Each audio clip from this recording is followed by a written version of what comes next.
Hello student, I am Satvir Singh and today we will start our third chapter more about MS Access for class 8। आज की class में हम ये देखेंगे कि क्यूरी क्या होती है, क्यूरी का क्या रोल है, क्यूरी को अप्लाई करने के कौन कौन से स्टेप्स हैं, हम किस तरह से सिंगल टेबल या मल्टीपल टेबल्स पे क्यूरी को इंक्लूड कर सकते हैं और साथ ही साथ हम ये भी कवर करेंगे कि दो या दो से ज़्यादा टेबल्स में हम रिलेशनशिप को कैसे ऐड करते हैं। तो स्टार्ट करते हैं आज की क्लास और चलते हैं कंप्यूटर स्क्रीन पे। So our today's topic is what is query. A query is a database object which allows you to display specific records from a table or from one or more linked tables often based on a condition। यानी Curie हमारा एक database object है जो हमें allow करता है कि हम किसी टेबल में से रिकॉर्ड को शो कर सकें। ये टेबल एक या एक से ज़्यादा लिंक टेबल भी हो सकते हैं और जो हम रिकॉर्ड शो करेंगे वो किसी कंडीशन के बेस पे होगा। यानी कि हम अपने सेलेक्टेड कंडीशन के बेस पे अगर सेलेक्टिव रिकॉर्ड्स को शो करना चाहते हैं तो उस सिचुएशन में हमें क्यूरी ऑब्जेक्ट का यूज करना होगा। For example, suppose we have a database table that contains the result of all students from class 1st through 12 and we want to view the records of only those students who have scored more than 90% marks. For this, we can design a query that will extract the records of only those students who have scored 90% or more marks.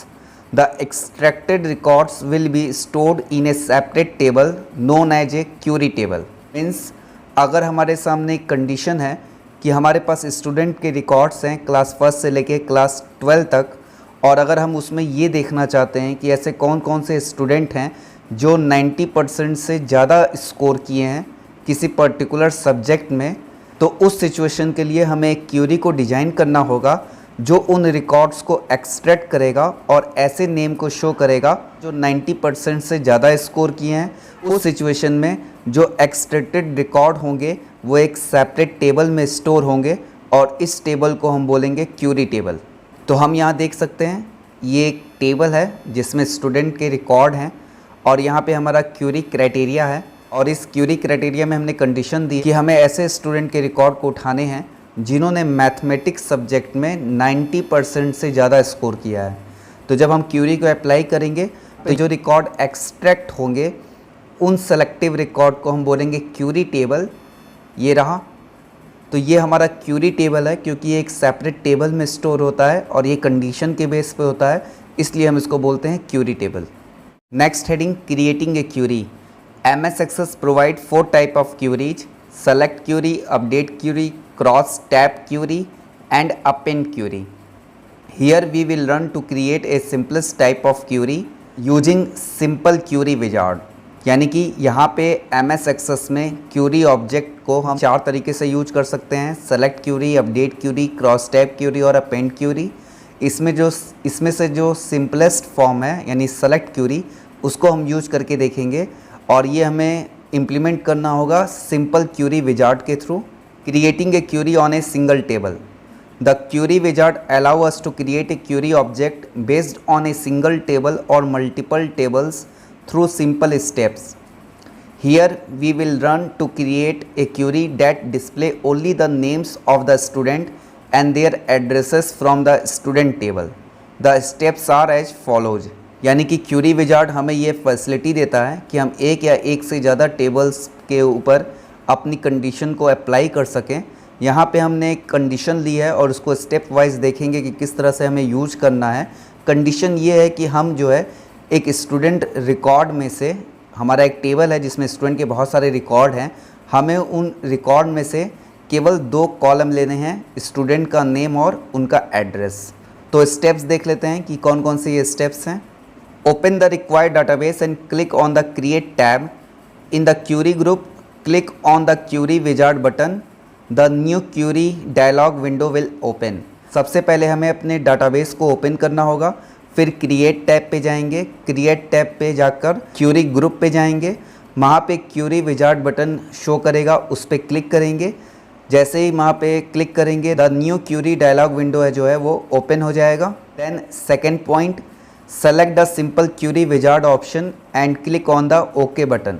वहाँ से हमें simple query wizard option को select करना है और जैसे ही okay करेंगे the simple query wizard dialog box जो है वो ओपन हो जाएगा। क्लिक ऑन द टेबल्स और queries drop down arrow and select the table you want for your query from the drop down list. इसके बाद हमें वहाँ पे एक ड्रॉप डाउन बटन मिलेगा, उस ड्रॉप डाउन बटन में से हमारे पास लिस्ट ऑफ टेबल्स क्यूरीज होंगे। हम जिस टेबल को सेलेक्ट करेंगे यानी कि अपनी कंडीशन के बेस पे हमें उस टेबल को सेलेक्ट करना होगा जिससे हम डाटा को फैच करना चाहते हैं। तो हम यहाँ पे एग्जांपल लेते हैं स्टूडेंट टेबल नाम से। Select the student name field from the available field section and click on the greater than button to transfer it from the selected field section. और इसके बाद जो भी हमारे पास अवेलेबल फील्ड्स हैं हमें उनमें से स्टूडेंट नेम और एड्रेस को चाहिए। तो सबसे पहले हमने स्टूडेंट नेम को लिया और उसके बाद इस सिंबल पे क्लिक करेंगे, ग्रेटर देन सिंबल पे, और जैसे ही क्लिक करेंगे ये फील्ड जो है हमारा सेलेक्ट हो जाएगा। एग्जाम्पल के लिए यहाँ पे इमेज के थ्रू बताया गया है कि ये हमारा ऑप्शन है। यहाँ पे हमें टेबल को यहाँ से सेलेक्ट करना है। सेलेक्ट करने के बाद यहाँ पे अवेलेबल फील्ड शो करेंगे। इस अवेलेबल फील्ड में से जो फील्ड हमको चाहिए उसको हम यहाँ पे ग्रेटर देन बटन पे क्लिक करके यहाँ पे उसको हम ट्रांसफ़र कर लेंगे और उसके बाद नेक्स्ट बटन पे क्लिक करेंगे। Similarly transfer the field address also in the selected field section and click on the next button. इसी तरीके से हम नेम के बाद एड्रेस फील्ड को भी ट्रांसफ़र करेंगे और जैसे ही ट्रांसफ़र कर लेंगे उसके बाद जो है हम नेक्स्ट बटन पे क्लिक करेंगे। In the next step, enter the name for the query and select the open the query to view information option and click on finish। और इसके बाद जैसे ही हम नेक्स्ट बटन पे क्लिक करेंगे हमें क्यूरी के लिए एक नेम देना होगा और जैसे ही क्यूरी के लिए नेम को सेलेक्ट करेंगे उसके बाद हम ओपन द क्यूरी ऑप्शन को चूज करेंगे इन्फॉर्मेशन को व्यू करने के लिए और उसके बाद फिनिश ऑप्शन पे क्लिक करेंगे। The query result will be displayed in the right pane in the form of query table। और इसके बाद जो रिजल्टेंट वैल्यू होगी वो हमारे क्यूरी टेबल के फॉर्म में राइट साइड पे यानी राइट पैन पे डिस्प्ले हो जाएगी कुछ इस तरीके से। यहाँ पे हम देख सकते हैं क्यूरी ऑब्जेक्ट है और यहाँ पे हमारा जो क्यूरी हमने सेलेक्ट किया था वो है। जैसे हम इस पर क्लिक करेंगे यहाँ पे जो रिजल्टेंट वैल्यू हैं वो शो कर देगा। Creating a query on multiple tables. अभी हमने सिंगल टेबल पे देखा था कि हम कैसे क्यूरी इंप्लीमेंट करेंगे। अब हमें देखना है कि जब एक से ज़्यादा टेबल हो यानी मल्टीपल टेबल्स हों तो उन पे हम क्यूरी कैसे इंप्लीमेंट करते हैं। We can also create a query on multiple tables. To create a query that draws data from 2 और more tables we first must link them together by selecting up a relationship between them. Here we will learn to set a relationship between 2 tables, student table and marks table we have created in our database in previous chapter। अगर हमें एक से ज़्यादा tables पे Curie को implement करना है तो इसके लिए हमें उन टेबल्स को एक दूसरे से रिलेशनशिप में क्रिएट करना होगा और रिलेशनशिप ऑप्शन को एक्टिवेट करने के लिए यहाँ पे कुछ स्टेप्स दिए हुए हैं। हम 2 टेबल को ऐड कर रहे हैं। पहला टेबल है हमारा स्टूडेंट टेबल और दूसरा है मार्क्स टेबल। तो इन दोनों को हमें सबसे पहले रिलेशनशिप में ऐड करना होगा, तभी हम इन मल्टीपल टेबल्स पे जो है क्यूरी को इम्प्लीमेंट कर पाएंगे। तो देख लेते हैं किस तरीके से हम रिलेशनशिप क्रिएट करते हैं टेबल्स के बीच में। Setting a relationship between tables. When we link one table to another table on the basis of the primary key it is called setting a relationship. Once we have defined a relationship between the tables data from both the tables can be used by query and other database objects. यानी कि अगर हमें multiple tables को एक दूसरे से link करना है तो इसके लिए हमारे टेबल में प्राइमरी की होना चाहिए और प्राइमरी की के बेस पे हम रिलेशनशिप क्रिएट कर सकते हैं, सेटिंग कर सकते हैं और ये 2 या 2 से ज़्यादा टेबल्स के ऊपर या डाटाबेस ऑब्जेक्ट के ऊपर भी हम इंक्लूड कर सकते हैं। प्राइमरी की क्या होता है और उसको किस तरह से सेट करते हैं ये मैंने प्रीवियस चैप्टर में ऑलरेडी बता रखा है। अगर आपको किसी भी तरह का डाउट हो तो मैं आई बटन पे लिंक दे दूंगा जिसको क्लिक करके आप प्राइमरी की के बारे में डिटेल में जान सकते हैं। यहाँ पे कुछ स्टेप्स दिए हुए हैं। The step to set the relationship between multiple tables of a database are as follows. तो देख लेते हैं कौन कौन से स्टेप्स हैं इसको इम्प्लीमेंट करने के लिए। Open both the tables in the database window.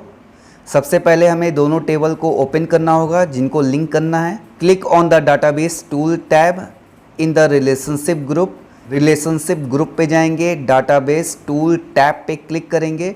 वहाँ पे रिलेशनशिप ग्रुप के अंदर हमें रिलेशनशिप बटन मिलेगा और जैसे ही रिलेशनशिप बटन पे क्लिक करेंगे वो अपीयर हो जाएगा। In the show table dialog box select a required table from the list and click on the add button to add it in a relationship window. इसके बाद शो टेबल डायलॉग बॉक्स जो वहाँ पे appear होगा, वहाँ से हम table को सेलेक्ट करेंगे लिस्ट में से और वहाँ पे हम ऐड बटन पे क्लिक करेंगे ताकि हम इसको रिलेशनशिप विंडो पे इंक्लूड कर सकें। Repeat the procedure to add more tables to the relationship window as needed. और अपनी ज़रूरत के हिसाब से हम इस प्रोसीजर के थ्रू और टेबल्स को भी ऐड कर सकते हैं। Click on the close button when done. और इसके बाद जब हमारा प्रोसेस कंप्लीट हो जाएगा तो हम क्लोज बटन पे क्लिक करेंगे। Drag the primary key of one table and drop it over the primary key field in the second table. और इसके बाद हम अपने प्राइमरी की पे माउस से क्लिक करते हुए एक टेबल के प्राइमरी की को क्लिक करके उसको ड्रॉप करेंगे दूसरे टेबल के प्राइमरी की से। The edit relationship dialog box appear. Edit relationship dialog box show करेगा। Click on the create button to create a relationship. और उसके बाद क्रिएट बटन पे क्लिक करेंगे ताकि इन दोनों टेबल्स में रिलेशनशिप क्रिएट हो जाए। Line linking the two tables will appear showing that the both them have linked. और वहाँ पे एक लाइन शो करेगा, ये क्लियर हो जाएगा कि इनके बीच में रिलेशनशिप जो है वो क्रिएट हो गया है। तो ये स्टेप्स हैं। सबसे पहले हमने दो टेबल्स को ऐड कर लिया यहाँ पे, और यहाँ पे एडिट रिलेशन डायलॉग बॉक्स है जहाँ से हम लिंकिंग क्रिएट करेंगे और इस तरह से दोनों टेबल के बीच में जो है वो लिंकिंग शो करेगी। Click on the save button on the quick access tool bar to save the relationship. और इस रिलेशनशिप को सेव करने के लिए क्विक एक्सेस टूल बार पे सेव बटन पे क्लिक करेंगे ताकि हमारी रिलेशनशिप जो है वो डाटाबेस में सेव हो जाए। नेक्स्ट टॉपिक, डिलीटिंग ए रिलेशनशिप। अगर हमने रिलेशनशिप क्रिएट कर लिया है दो टेबल्स के बीच में, अगर हम उस रिलेशनशिप को रिमूव करना चाहते हैं तो रिमूव कैसे करेंगे? After a relationship has been created between two tables we must delete the relationship before making any modification to the fields on which the relationship is based. यानी कि अगर हमने दो टेबलों को एक दूसरे से लिंक किया हुआ है, रिलेशनशिप क्रिएट की हुई है, और अगर हमें उन टेबल्स पे किसी भी तरह का मॉडिफिकेशन करना है तो ये तभी पॉसिबल है जब हम रिलेशनशिप को डिलीट या रिमूव कर लें। तो इसके लिए हमें ये पता होना चाहिए कि स्टेप्स कौन कौन से हैं जिनके थ्रू हम रिलेशनशिप को रिमूव करेंगे। First step, open the database where you have defined the relationship. सबसे पहले डाटाबेस को ओपन करेंगे जहाँ पे हमने रिलेशनशिप को डिफाइन किया है। Second point, click on the database tool tab in the relationship group, click the relationship button. The relationship window will open displaying the link tables. इसके बाद डाटाबेस टूल्स टैब पे क्लिक करेंगे, relationship group पे जाएंगे, वहाँ पे relationship button पे click करेंगे। एक रिलेशनशिप डायलॉग बॉक्स शो होगा जो ये शो करेगा कि हमारे कौन कौन से लिंक टेबल हैं। Bring the mouse pointer on the link line and right click from the shortcut menu, choose the delete option. इसके बाद जो हमारा लिंक लाइन है उस लिंक लाइन पे जाएंगे, वहाँ पे हम माउस से राइट क्लिक करेंगे। राइट क्लिक करने के बाद यहाँ पे हमें दो ऑप्शन मिलेंगे, एक एडिट रिलेशनशिप और दूसरा डिलीट। तो हमें क्या करना है, डिलीट ऑप्शन पे क्लिक करना है। A message box will appear prompting you to confirm the deletion. एक मैसेज आएगा ये कन्फर्मेशन के लिए कि हम उस रिलेशनशिप को यानी लिंकिंग को डिलीट करना चाहते हैं। Click on the yes button and the relationship will get deleted. उसके बाद यस बटन पे क्लिक करेंगे तो हमने जो भी रिलेशनशिप क्रिएट की है टेबल्स में वो रिमूव यानी डिलीट हो जाएगी।